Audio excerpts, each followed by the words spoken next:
Olá, pessoal, tudo bem? São 15 horas e eu tô começando aqui a segunda live da quarentena, não é? Para a quarentena chamada Quarentena na Pesquisa, ou Pesquisa na Quarentena, como vocês acharem melhor, não é? Então, oi, Concília, tudo bem? Estou aqui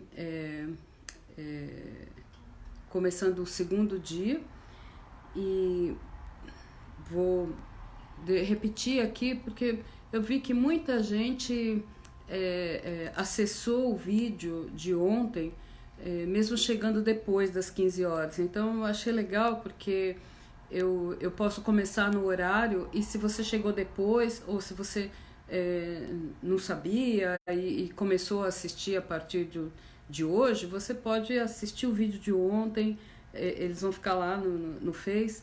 E depois, se você chegar na metade, pode assistir esse vídeo do começo então eu vou começar pontualmente às 15 horas sempre, tá?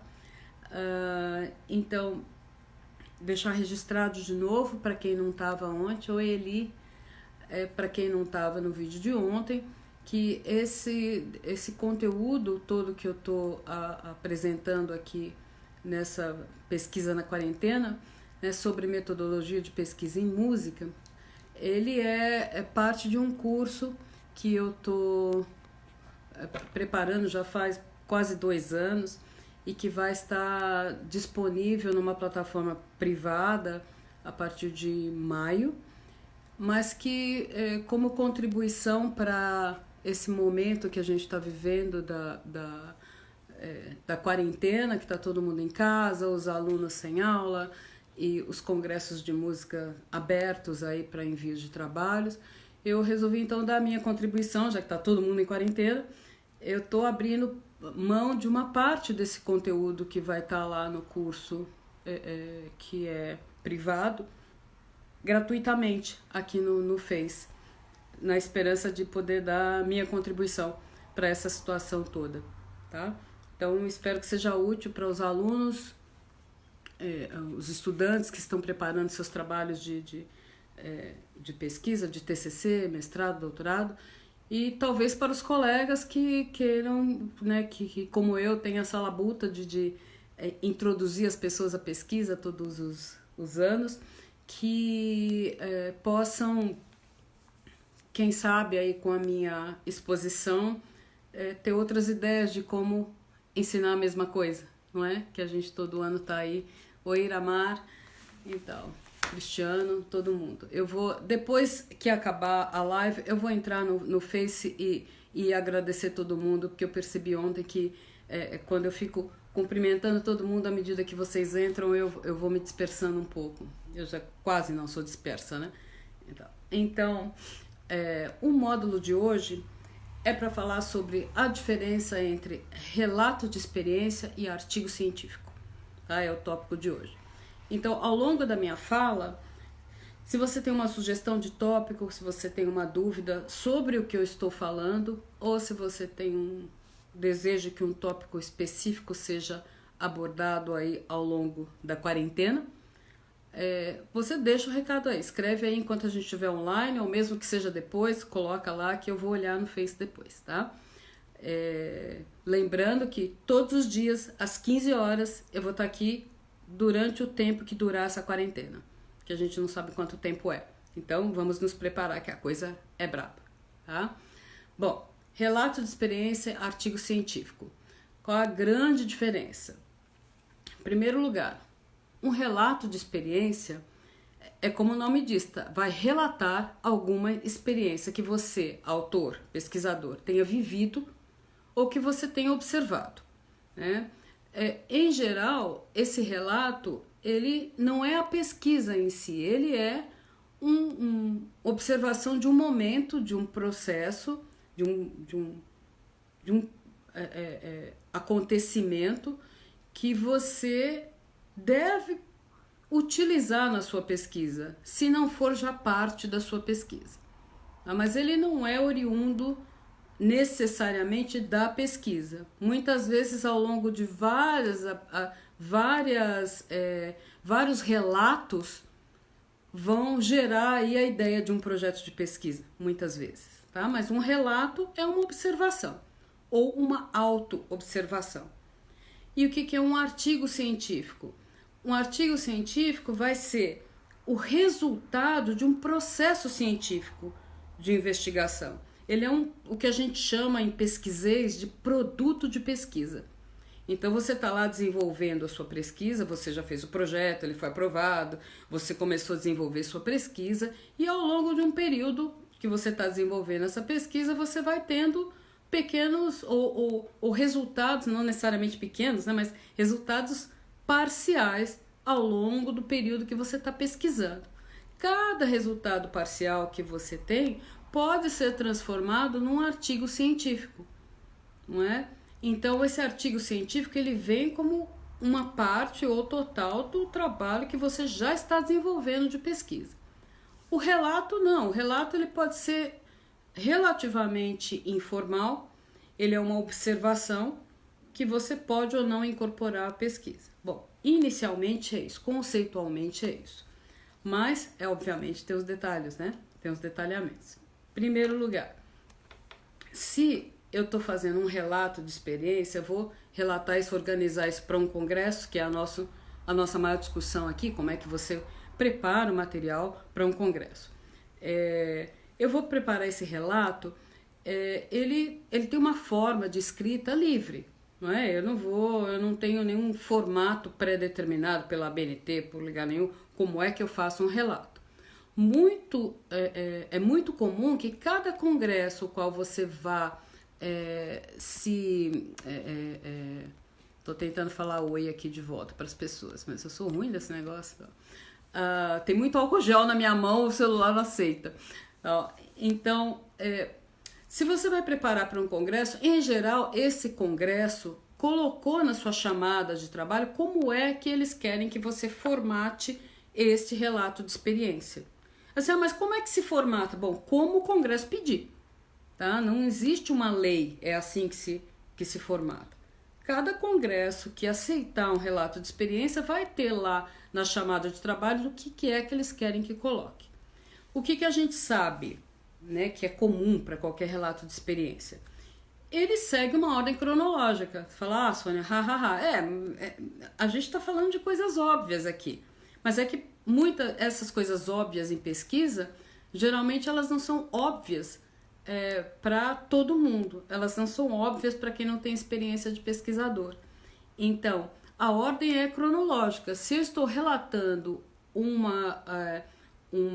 fenômeno, uma experiência, um exercício, uma performance que eu assisti, então eu vou relatar do começo ao fim. Em geral, eu sigo uma ordem cronológica. Se eu estou me auto-observando, eventualmente isso pode mudar. Eu posso ter uma percepção não necessariamente cronológica do que eu estou observando. Mas aí é uma complexidade que vamos deixar para um segundo momento. Em geral, eu vou começar num momento e eu vou observar até um determinado momento e eu vou seguir uma lógica quase sempre cronológica para isso, no meu relato. Tá? Tem que ter obrigatoriamente uma experiência de campo, porque se eu estou observando, ou mesmo que eu esteja auto-observando, vamos no primeiro momento, se eu estou observando alguma coisa aconteceu em algum lugar, esse algum lugar é o campo de pesquisa. Se eu estou auto-observando, eu fiz alguma coisa em algum momento, em algum lugar, e eu começo então a relatar esta coisa que eu fiz, esta auto-observação. De uma forma ou de outra, constitui-se numa pesquisa de campo, né, ou num experimento em que, num primeiro momento, como eu estou num relato de experiência, ele é informal, porque ele não obrigatoriamente está dentro do meu projeto de pesquisa. Tá? Agora, outra coisa, ele pode ou não ter referências, porque obviamente se eu estou dizendo que ele não tem que vir do meu projeto de pesquisa, que eu posso até não ter nesse momento, mas então pode ser que ele não tenha referências. Daí acende uma luz vermelha. Se eu estou submetendo um relato de experiência para um congresso científico, eu tenho que ter referências. Mas que referências seriam essas?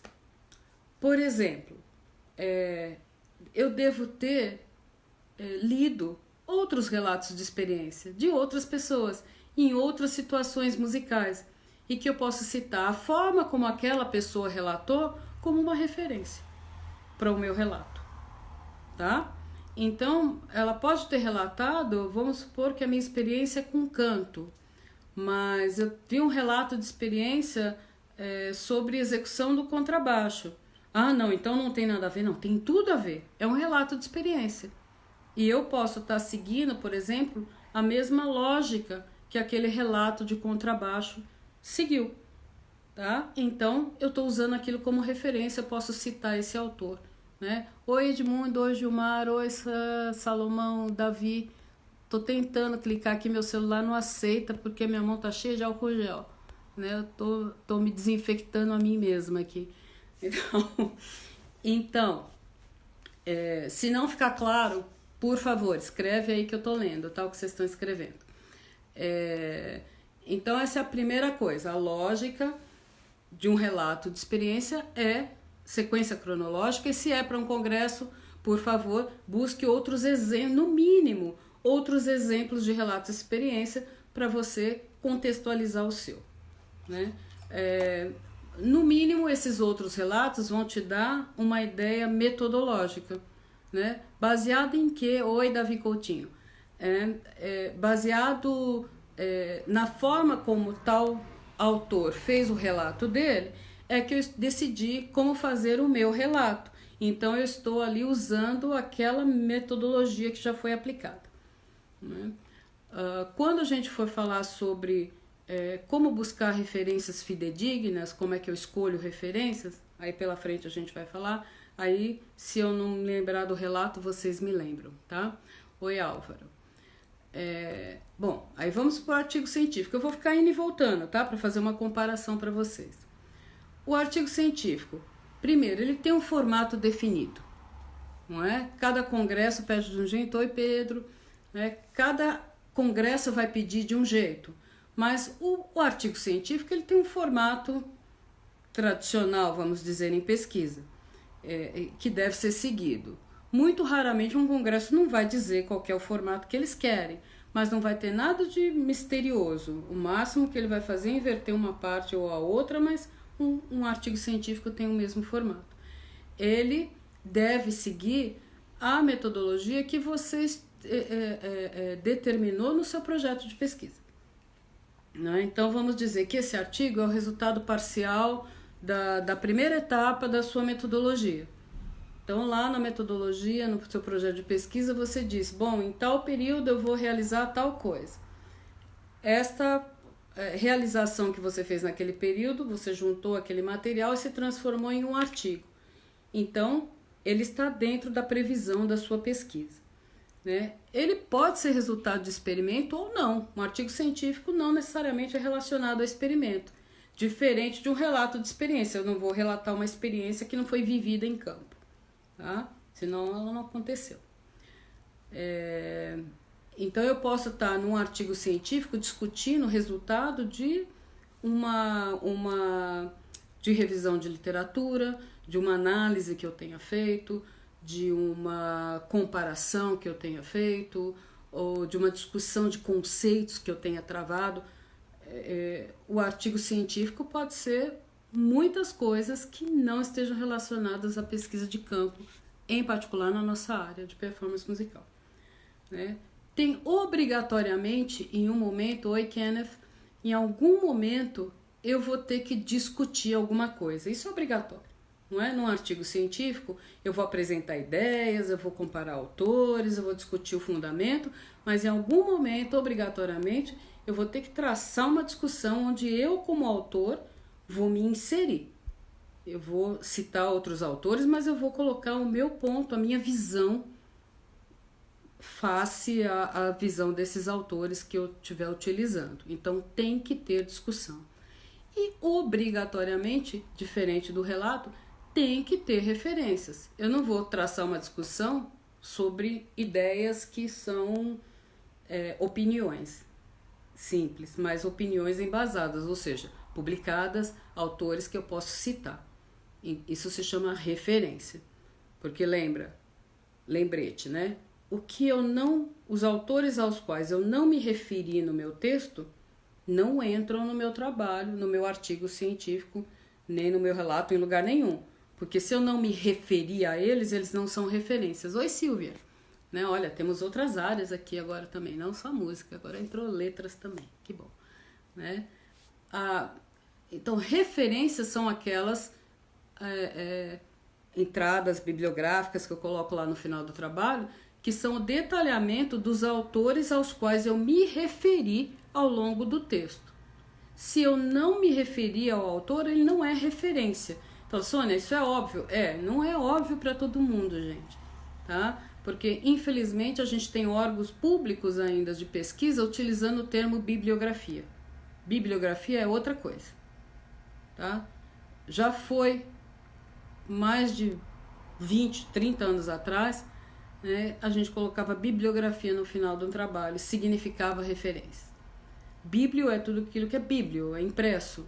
Mas referências é muito mais que isso. É tudo aquilo ao qual eu me referi, né, ao longo do texto. Não necessariamente o que é bibliográfico, pode ser iconográfico, pode ser audiovisual, pode ser partitura musical, urtex, pode ser um monte de coisa, né, especialmente agora com a internet. Se eu não me referi, não é referência. Mas eu li, foi tão importante, me deu tantas ideias, ótimo. Mas se você não usou aquelas ideias, não é referência. Tá? Mas então é leitura recomendada? Se você é expert no assunto suficiente para recomendar a leitura, né, por favor, coloque lá a leitura recomendada. Mas está fazendo um relato de experiência, um artigo de 6 páginas, 8 páginas para um congresso, e você colocar a leitura recomendada, no mínimo vai soar um pouco pedante, não é?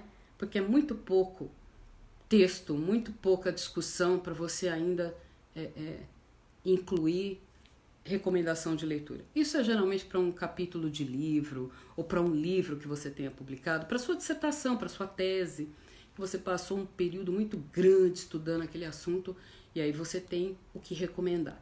Né? Vamos ser humildes. Num artigo de 8 páginas não tem recomendação, só tem o que você se referiu e amei, né? Já tá bom. Então, o que é parte obrigatória num artigo científico? Oi, Rosana.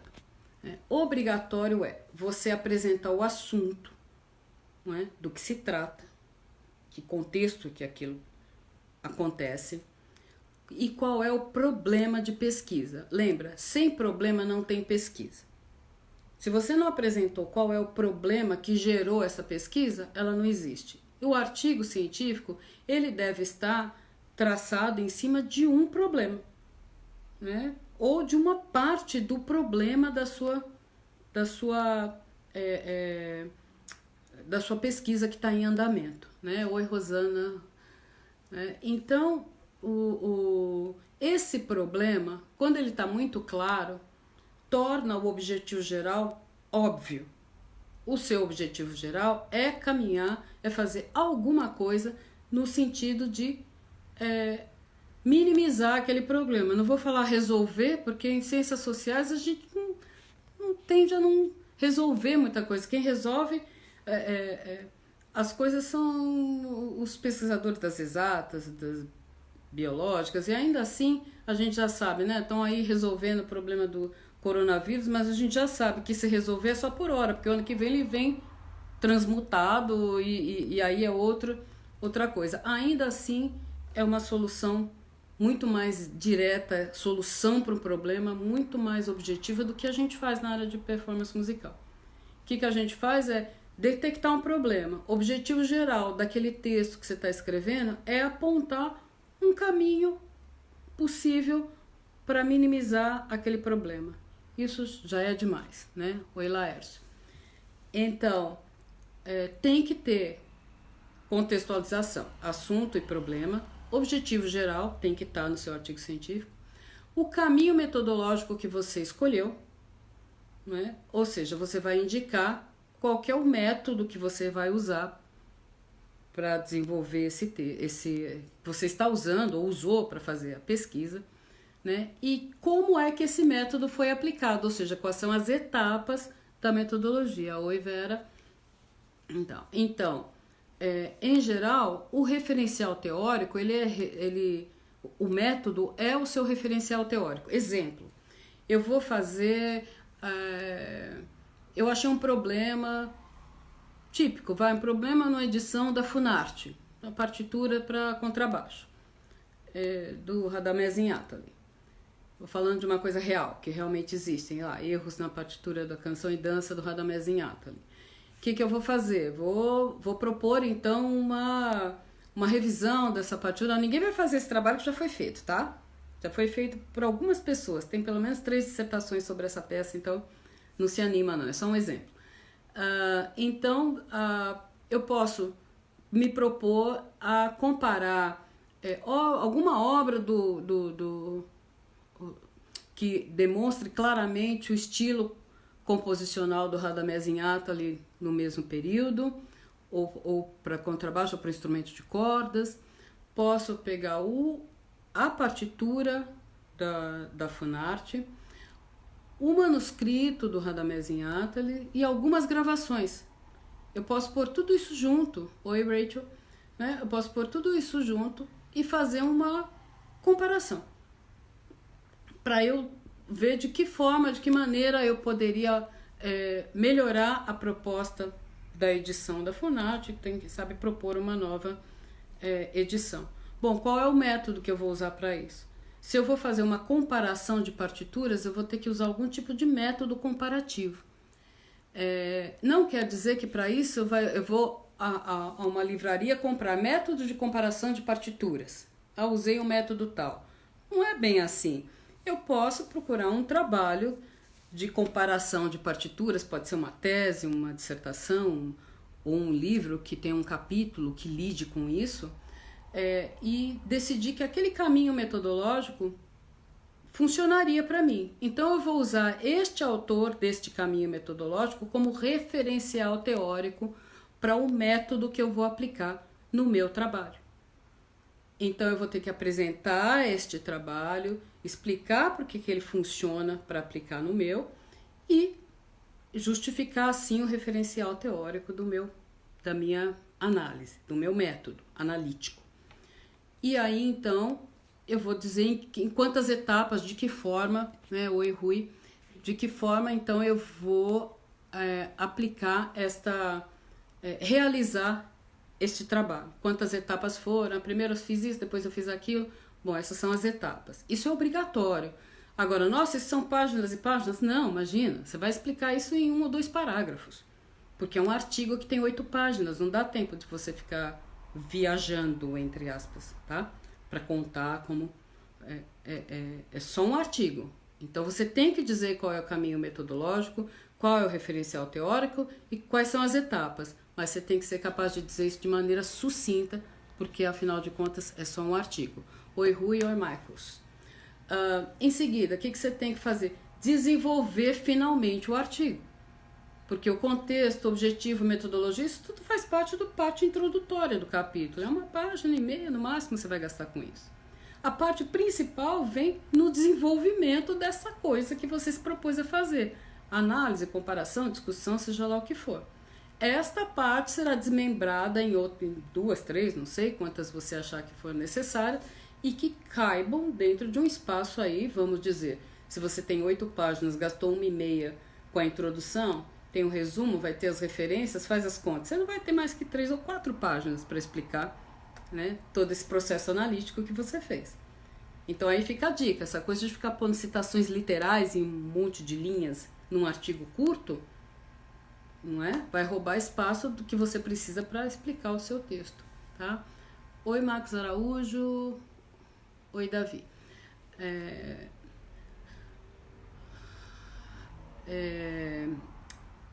Então, só para concluir.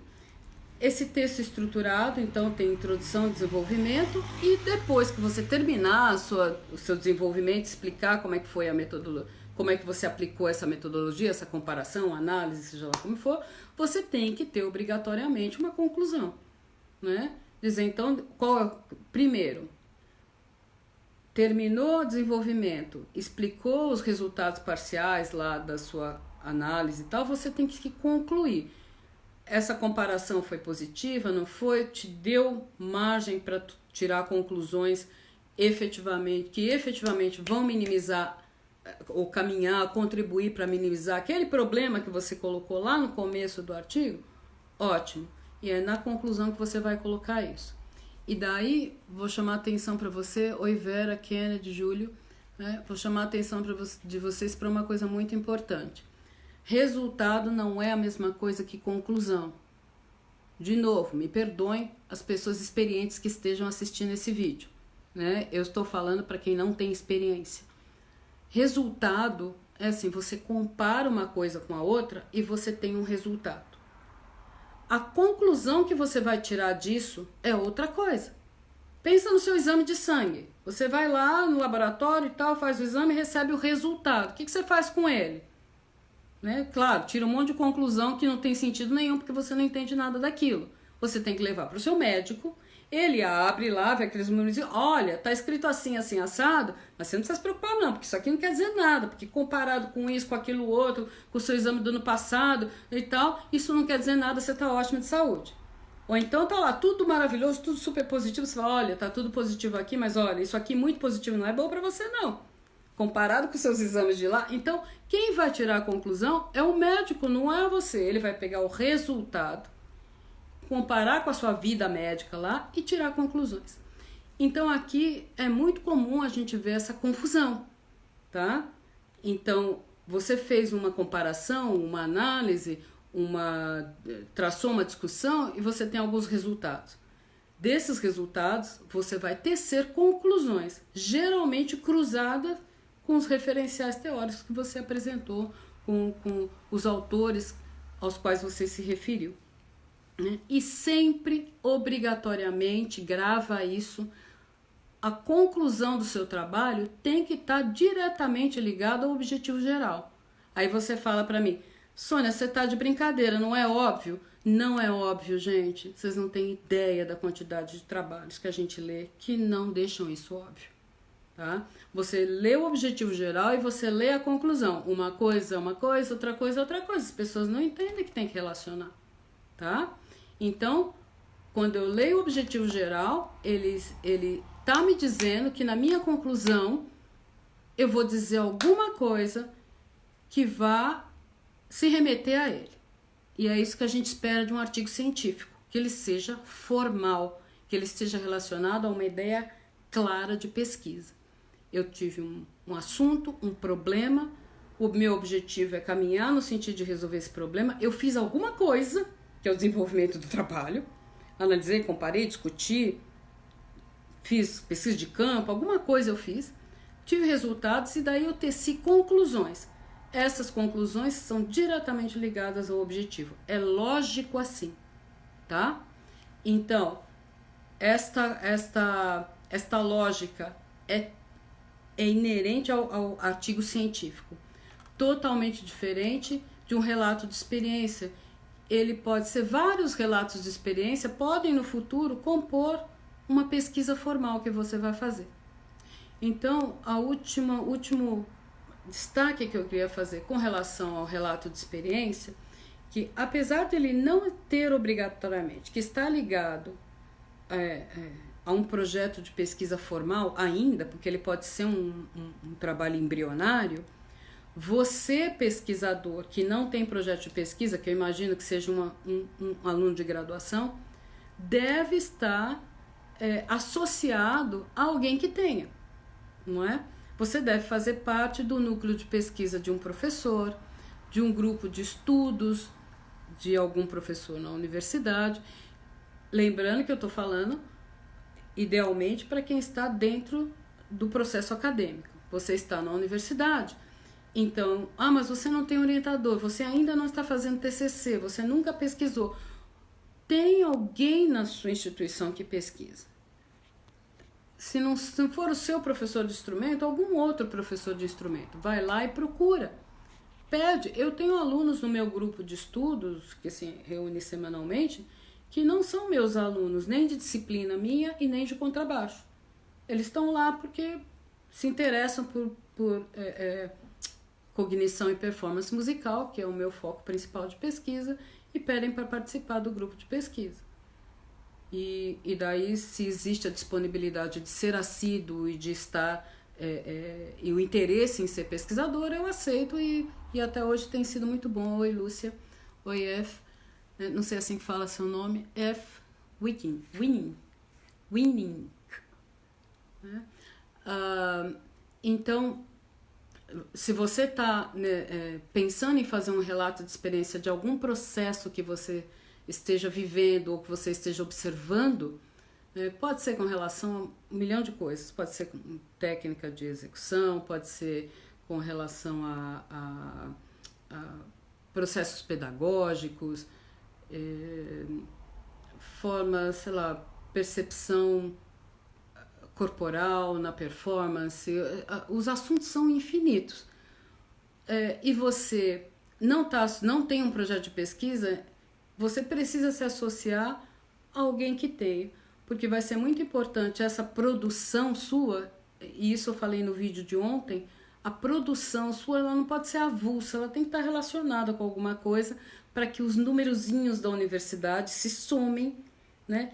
Numerozinhos da sua instituição, da sua escola, se somem aos da universidade, que vão somar a todas as universidades e vão dar peso para a gente lá no MEC e dizer, esse pessoal está trabalhando, eles não estão fazendo balbúrdia, tá? Porque quando você faz uma coisa que não está associada a nenhuma outra dentro da instituição, ela tem valor, só que a gente não consegue computar e não consegue somar os numerozinhos, tá? Oi, Cristine.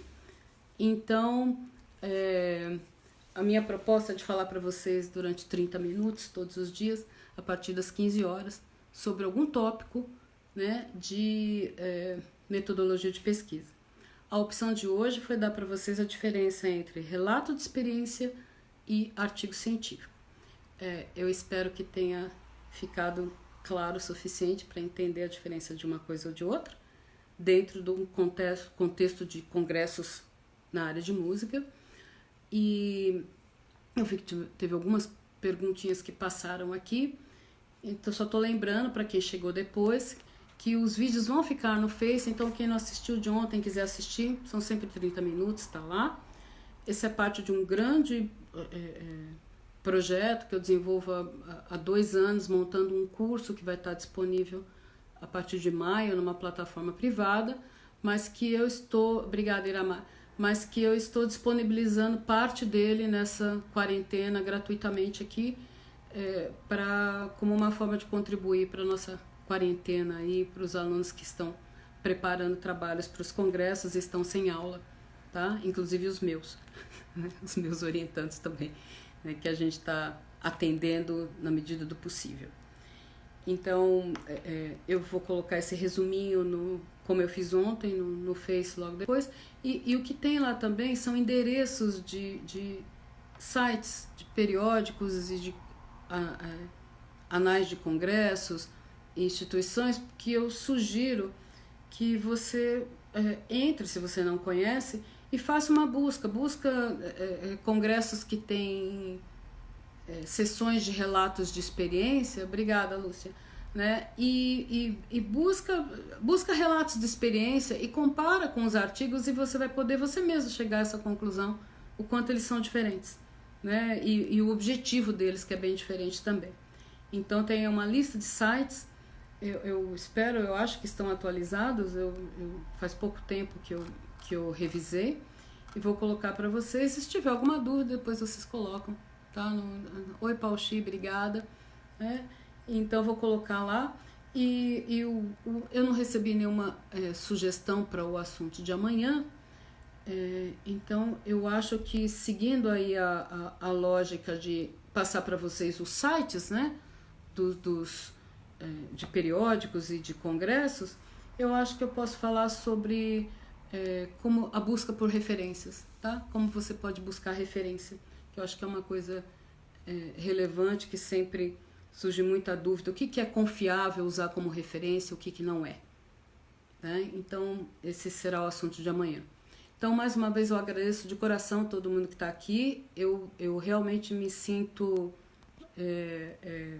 acho que a gente está num momento de necessidade de se unir e de achar uma forma de ser útil, né? Eu espero que esteja sendo útil isso que eu estou fazendo, que foi o que Lúcia, fale sobre resenha crítica. Essa também é legal, resenha crítica é bem importante, Lúcia. Você quer isso para amanhã ou amanhã eu posso ficar nas referências e resenha crítica no dia seguinte? Não é? Para mim, como vocês quiserem.